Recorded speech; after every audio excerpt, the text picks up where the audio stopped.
Bell reject. Sheikh Riazuddin এবং শেখ শফিকের আগাম জামিন নামঞ্জুর করল দুর্গাপুর মহকুমা আদালতের বিচারক শুভ্রকান্তি ধর। আসানসোল দুর্গাপুর পুলিশ কমিশনারেটের তরফে আইকিউ সিটি হাসপাতালে গণধর্ষণ কাণ্ডের বৃহস্পতিবার চার্জশিট গঠনের পর 4 দিনের জেল হেফাজত শেষে শুক্রবার 6 অভিযুক্তকে তোলা হয় দুর্গাপুর মহকুমা আদালতে।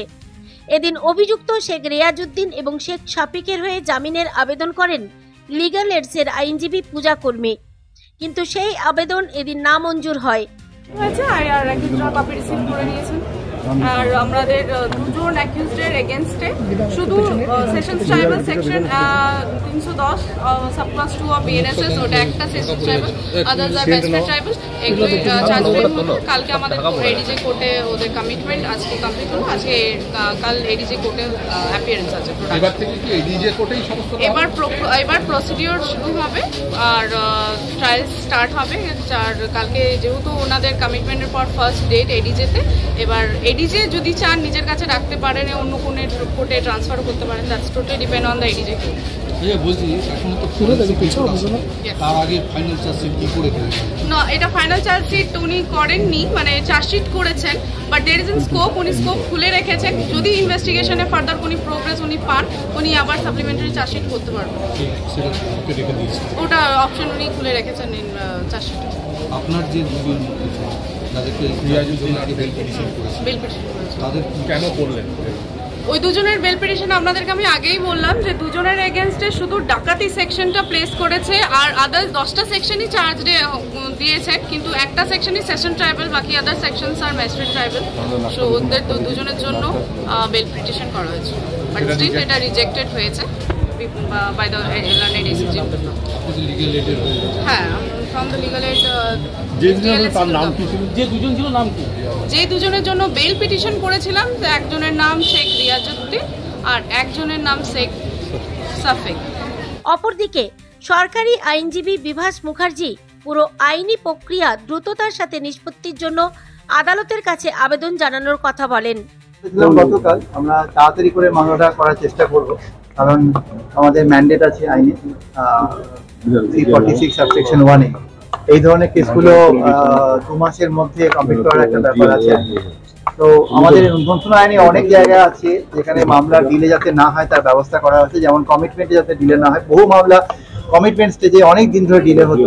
তো আমরা খুব লাকি যে আজকে লার্নেড কোর্ট, মানে লাকি ইন দ্য সেন্স আমরা প্রিভিলেজ বলতে পারি, অবলাইজ টু হিম, যে আমরা আজকে যেহেতু কালকে সমস্ত লিগাল কমপ্লায়েন্স আমরা করে ফেলেছিলাম, কপি দেওয়া থেকে আরম্ভ করে সবকিছু, এবং আমরা এক্সস্টিভ সমস্ত ডকুমেন্ট দিয়ে দিয়েছি অ্যাকিউজড পারসনদের, যাতে কেউ বলতে না পারে কিছু পাইনি। তারপরে আমাদের আজকে যেহেতু সব কমপ্লায়েন্স হয়ে গেছে, সুতরাং আমরা কোর্টের কাছে আজকে প্রেয়ার করেছিলাম যাতে কমিটমেন্টটা হয়ে যায়। তো আজকে কমিটমেন্ট হয়ে গেল এবং আগামীকাল এডিজে কোর্টে ট্রান্সফার করা হয়েছে। ওখান থেকে এবার আমরা ট্রায়ালে প্রসিড করব আগামীকাল অন্য। দুজনের জন্য বেল পিটিশন করেছিল, কিন্তু দুজনের বেল পিটিশনই রিজেক্ট হয়েছে। ওরা বলেছিল যে ওদের এগেইনস্টে শুধু ডাকাতি সেকশন আছে, কিন্তু 200 টাকা হোক আর একটা মোবাইল ফোন হোক বা 3000 টাকার এক্সটর্শন হোক, যে পরিস্থিতির মধ্যে ভিকটিম সম্মুখীন হয়েছে অন্ধকারে জঙ্গলের মধ্যে 5 জন মিলে ঘিরে, সেই পরিস্থিতিটা বুঝে তো একটা দেখার জায়গা আছে। তো আমরা সেটা সাবমিশন করেছিলাম, লার্নেড কোর্ট আমাদের কথা শুনেছিলাম, বিলটা রিজেক্ট করেছিল। ডিফেন্স বলছিল যে তারা প্রপার ডকুমেন্টস পাচ্ছে না, যেগুলো সাবমিট করেছিল। আমাদের কাছে রিসিপ্ট আছে, যখন আমরা রিসিপ্টটা দেখালাম তখন তো তারা আর কিছু বললো না। আমরা সমস্ত যা ডকুমেন্ট দিয়েছি, ইনক্লুডিং সিসিটিভি ফুটেজ থেকে আরম্ভ করে যা আমাদের উপর আছে, আমরা সব কোর্টে রিসিপ্ট কপি দেখিয়ে দিয়েছি। প্রত্যেকটা ডকুমেন্ট আমাদেরকে দেওয়া হচ্ছে। একটা কথা বলা হচ্ছিল যে before submission of the entire reports, forensic reports, chargesheet কিভাবে ফাইল হলো, এই প্রশ্নটা। There are thousands of examples and precedents in Indian law, যেখানে কিছু কিছু ইনভেস্টিগেশনের পার্ট বাকি থাকতেই পারে, তার জন্য কোর্ট কখনো বসে থাকবে না। আমরা আমাদের মতো ট্রায়ালে এগোবো, এবং যেহেতু ফরেনসিক একটাই সারা ওয়েস্ট বেঙ্গলে, তার থেকে রিপোর্ট আসতে আমাদের একটু দেরি হয়। তো যেটা যত তাড়াতাড়ি আসবে তাড়াতাড়ি supplementary chargesheet investigating officer file করবে এবং আমরা ট্রায়ালে প্রসিড। কত সময় লাগতে পারে আসতে আপনার মনে হয়? এটা বলা যায় না, আমরা চেষ্টা করবো যত তাড়াতাড়ি হয়। আমরা কোর্টের কাছে প্রেয়ার করবো, আমরা ডিও ইস্যু করার চেষ্টা করবো যাতে শনিবার আবারও এই মামলার শুনানি হবে দুর্গাপুর মহকুমা আদালতে। দুর্গাপুর থেকে তন্ময় দাসের report, the e paper digital.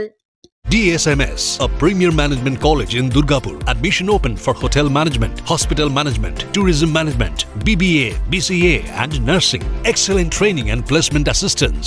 Join now. DSMS, gateway to success. অসাধু ডেভেলপার, দালাল চক্র এবং জালিয়াত থেকে সাবধান থাকুন, যাতে জমি, প্লট, ফ্ল্যাট, বাড়ি ইত্যাদি ক্রয় করার পর আইনি জটিলতার মধ্যে পড়তে না হয়। একজন সচেতন ক্রেতা হন, সরাসরি আমাদের সাথে যোগাযোগ করুন। আসানসোল দুর্গাপুর উন্নয়ন কর্তৃপক্ষের জমির ওপর কোনরূপ অবৈধ দখলদারি বা নির্মাণ নজরে পড়লে তৎক্ষণাৎ আমাদের জানান। কল করুন আসানসোলের ক্ষেত্রে 9046223651, দুর্গাপুর 9046223650। ইদানিং দেখা গেছে বেশ কিছু জাল নথিপত্র এডিডিএতে জমা দিয়ে কিছু প্রতারক তাদের কাজ সম্পূর্ণ করার প্রয়াস করেছেন। এ প্রসঙ্গে জানাই, এ ধরনের জালিয়াতির খবর মিললে সেই ব্যক্তির বিরুদ্ধে আইনানুগ ব্যবস্থা নেওয়া হবে। আসানসোল দুর্গাপুর উন্নয়ন কর্তৃপক্ষ দ্বারা জনস্বার্থে প্রচারিত।